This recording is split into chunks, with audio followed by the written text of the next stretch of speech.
Hi guys, gandang umaga mga palangga. Tara na tayo na magluto habang maaga ng ating ulam ngayong tanghalian. Ako po ay may native na manok. Pinalambot ko na po yan guys sa blower kalan.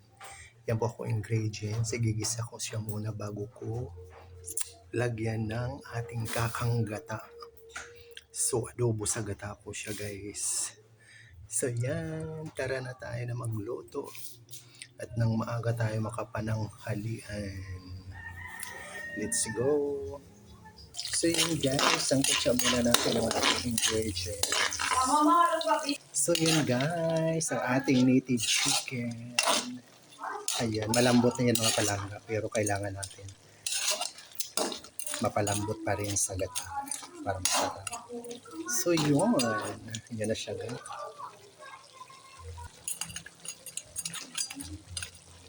Para hindi mahirap kainin, talagang malambot na.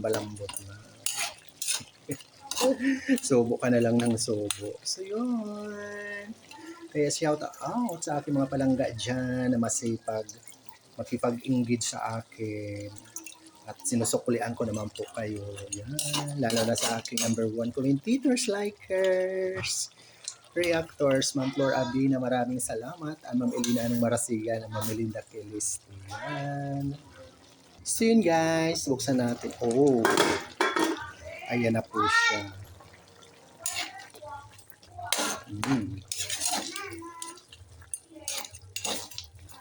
Konting kulo pa mga palangga. Lalagyan na natin ang gata. Paibasin ko lang yung sabaw niya para puro gata. Ang bango. Kasi kumpletos ricados na po yan ang ingredients natin bago ko rin nilaga.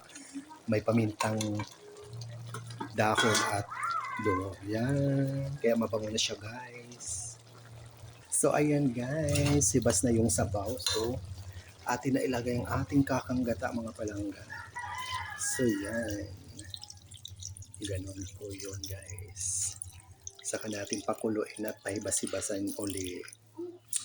Yun. Ayan. Ganyan lang ang paghalo natin kasi masyado ng malambot. Pakuluin na lang natin yung gata. At ilagay na rin natin yung ating sili. So yun guys. Konting kimbot na lang. Kakain na tayo ng tanghalian.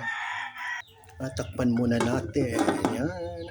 So yun guys, kumukulo na, ilagay na natin ang ating granules para mas masarap na siya. Yan. So yun guys. Ang bango na ng ating native na manok. Adobo sa gata. Yan.